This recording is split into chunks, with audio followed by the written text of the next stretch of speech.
शेर अफजल मरवत के मुतल्लिक 3 बार किए गए सवाल पर बानी पाकिस्तान तहरीक इंसाफ ने क्या कहा? किस अदालत के जज की दोनों टांगें टूट चुकी हैं और टांगें टूटने की वजह क्या बनी? सुप्रीम कोर्ट के 2 जजेस ने मखसूस नशिस्तों के फैसले के हवाले से किन खदशात का इजहार किया है? अली अमीन गंडापुर ने एस्टैब्लिशमेंट से होने वाली बात का अहवाल क्या बताया है? इस्लामाबाद के बॉर्डर के ऊपर पाकिस्तान तहरीक इंसाफ जलसा कब करने वाली है? घुमसान का रन किन 2 जमातों में पड़ने वाला है? सनाउल्लाह जहीर का लिखा हुआ है, जरा इशारा हुआ आसमां के अंदर से, दुआ पहुंच भी गई खाकदा के अंदर से, कहानी फैल रही है उसी के चारों तरफ, निकालना था जिसे दास्तां के अंदर से, मुझे पड़ाव में खतरा सफर से बढ़ के है कि राहजन है मेरे कारवां के अंदर से, तेरे खिलाफ गवाही जो बन गए हैं वो लफ्ज लिए गए हैं तेरे ही बयां के अंदर से, लगा रहा तक किसी दिन कशीद कर लूंगा नई जबान पुरानी जबान के अंदर से। मैं यासिर रशीद हूं और आप मेरा वीलॉग देख रहे हैं। नाज़रीन, पाकिस्तान का सियासी मंजरनामा जिसमें अडयाला जेल के अंदर आज सहाफियों से गैर रस्मी गुफ्तगू करते हुए बानी पीटीआई ने यह कहा है कि सबसे पहले हमारा मैंडेट वापस किया जाए। उन्होंने ये कहा कि मुज़ाकरात आइन के दायरे में रहकर करूंगा, मगर इस हुकूमत से क्या मुज़ाकरात करूं जो 4 हलके खुलने से खत्म हो जाएगी। उन्होंने कहा कि मैंने महमूद खान अचकजई को सियासी जमातों से मुज़ाकरात का कहा, यानी महमूद खान अचकजई जिनको बतौर नुमाइंदा आपने मुकर्रर किया है वो स्टैब्लिशमेंट के साथ मुज़ाकरात करने पे आमादा नहीं है। दूसरी तरफ खान साहब से पूछा गया यूटर्न आप लेते हैं, तो खान साहब ने उसके जवाब में ये कहा कि सबसे बड़ा यूटर्न तो उन्होंने ले लिया जिन्होंने वोट को इज्जत दो का नारा लगाया हुआ था। फिर खान साहब से एक शख्सियत के बारे में 3 बार पूछा गया, शेर अफजल खान मरवत को पार्टी से निकाले जाने के हवाले से। बानी पाकिस्तान तहरीक इंसाफ ने उसका कोई जवाब ना दिया। दूसरी बार पूछा, फिर कोई जवाब ना दिया। तीसरी बार पूछा तो उन्होंने कहा कि शेर अफजल मरवत के मामले पे मैं बाद में बात करूंगा। यानी उन्होंने कोई वाज़े डायरेक्शन, कोई वाज़े इशारा, कोई वाज़े जवाब उसका नहीं दिया कि शेर अफजल खान मरवत को पार्टी के अंदर रखा गया है या पार्टी से निकाल दिया गया है। उन्होंने मोहरे तस्दीक सब्त भी नहीं की कि जो नोटिफिकेशन शेर अफजल खान मरवत के बारे में जारी हुआ था, या उसकी तरदीद भी नहीं की कि जो लोग ये कह रहे हैं कि शेर अफजल खान मरवत को पार्टी से निकाल दिया गया। शेर अफजल खान मरवत साहब का अब इस ज़मन के अंदर होता क्या है कि जब कोई रुकन पार्टी से निकाल दिया जाए, बुनियादी रुकनीत मुअत्तल कर दी जाए, तो फिर वो पार्टी जो है वो खुद स्पीकर को ये कह देती है कि ये हमारी पार्टी का रुकन नहीं है, आप इसे कौमी असम्बली की रुकनीत से भी मुअत्तल कर दें। तो इस ज़मन के अंदर इलेक्शन कमीशन से भी रुजू करना पड़ता है। लेकिन पाकिस्तान तहरीक इंसाफ के बानी इमरान खान से मुलाकात आज अली अमीन गंडापुर ने भी की। उन्होंने आके बातें ये बताई कि बानी पीटीआई डटे हुए हैं, नजरिया कैद नहीं हो सकता, मुल्क की मईशत पे इमरान खान को तशवीश है, वो मुल्क के लिए बात करने को तैयार है, कमेटी भी बनाई है, हम बानी पीटीआई के फैसले के पाबंद हैं, इस्लामाबाद में जलसा करने का ऐलान करूंगा और ना कर सका तो सियासत छोड़ दूंगा। उन्होंने कहा कि बातचीत के TORs तो होने चाहिए, अपने तहफ़्फ़ुज़ात एक दूसरे के सामने रखेंगे, तहफ़्फ़ुज़ात के ऊपर बात होगी तो मसला हल हो जाएगा। फिर वो ये क्लेम करते हैं मैं एक ऑफिशियल पोजीशन पे हूँ, मेरे एस्टैब्लिशमेंट से राबिते होते हैं, बातचीत होती रहती है, लेकिन अभी तक कोई ठोस चीज़ बनकर नहीं निकली। यानी तो क्या मीडियाकर के तौर पे वज़ीर आला खैबर पख्तूनख्वा ये किरदार अदा कर रहे हैं।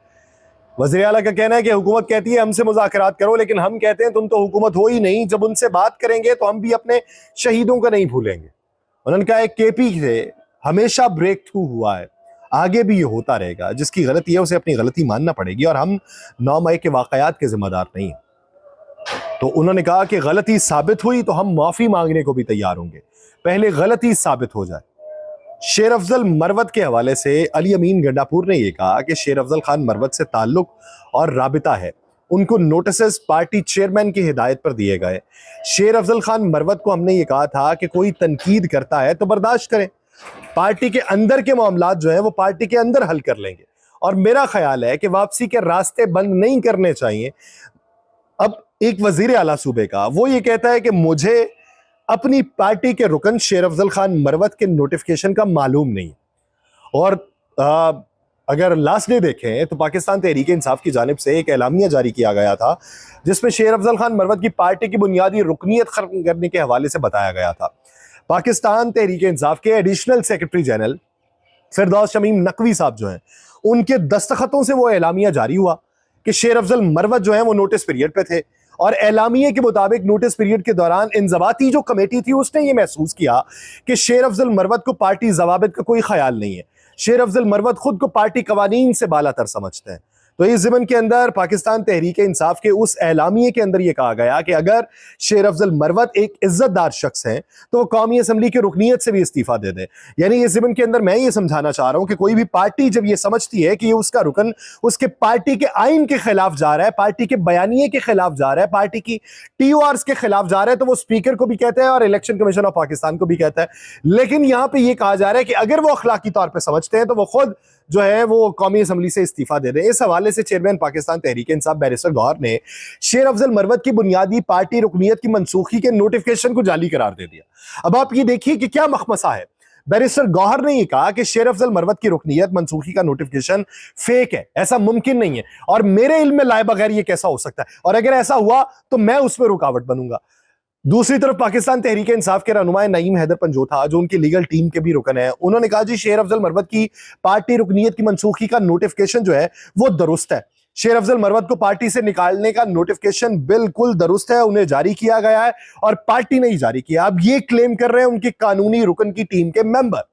दूसरी तरफ उनकी पार्टी चेयरमैन जो है वो और मौकिफ रखते हैं। तीसरी तरफ वजीर आला खैबर पख्तूनख्वा और मौकिफ रखते हैं। बानिए PTI वो इस ज़िमन में बात करने से इनकारी है। तो ये क्या है? ये इतनी कंफ्यूजन पार्टी के अंदर मौजूद क्यों है? और इसी कंफ्यूजन की बुनियाद के ऊपर क्या आप मौलाना फजलुर रहमान से बैठ के बात तय कर लेंगे? क्या TORs वहां पर तय हो जाएंगे? क्या वहां पर बैठकर तमाम निकात के ऊपर बात हो जाएगी? ये एक बुनियादी सवाल है। उधर पाकिस्तान तहरीक इंसाफ को मखसूस नशिस्तें मिलने से मुतल्लिक जो सुप्रीम कोर्ट का अक्सरियती फैसला था उससे इख्तलाफ करने वाले 2 जजेस साहिबान जो थे उन्होंने अपना इख्तलाफी तफसीली फैसला जारी कर दिया और ये पहला तफसीली फैसला है जो इन 2 जजेस साहिबान की तरफ से सामने आया, बकिया साहिबान की तरफ से नहीं आया। जस्टिस अमीनुद्दीन खान और जस्टिस नईम अख्तर अफगान ने पेशावर हाई कोर्ट का फैसला बरकरार रखते हुए सुन्नी इत्तेहाद काउंसिल की अपील्स को खारिज कर दिया था और हैरान कुन तौर के ऊपर जस्टिस अमीनुद्दीन खान और जस्टिस नईम अफगान ने इख्तलाफी नोट में अक्सरियती फैसला ताहाल जारी ना होने पर भी सवालात उठाए। मुख्तसर फैसला सुनाने के बाद 15 दिनों का दौरानिया खत्म होने के बावजूद अक्सरियती फैसला जारी ना हो सका। तफसीली फैसले में ताखीर होने से नजरसानी की जो दरखास्त है वो गैर मुअस्सर हो सकती है। ये दोनों जजेस साहिबान की तरफ से ये बात की गई है कि जब फैसला सुनाया जा चुका, 15 दिन बीत चुके हैं, 15 दिनों के अंदर इनको तफसीली फैसला जारी कर देना चाहिए था।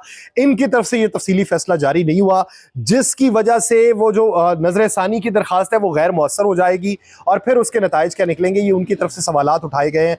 अब देखना यह है कि वो तफसीली फैसला किस हद तक जारी होता है और कब तक बनेगा। अभी इस तनाजुर में मौजूदा सियासी पॉलिटिकल सेटअप जहां पर पनप रहा है वहां पर मुश्किलात मुख्तलिफ पार्टीज के लिए बढ़ती चली जा रही हैं, लेकिन लगता यह है कि किसी के हाथ से डोर से रखती जा रही है और कोई उसे थामने की कोशिश कर रहा है लेकिन हाथ में फिसलन दिखाई दे रही।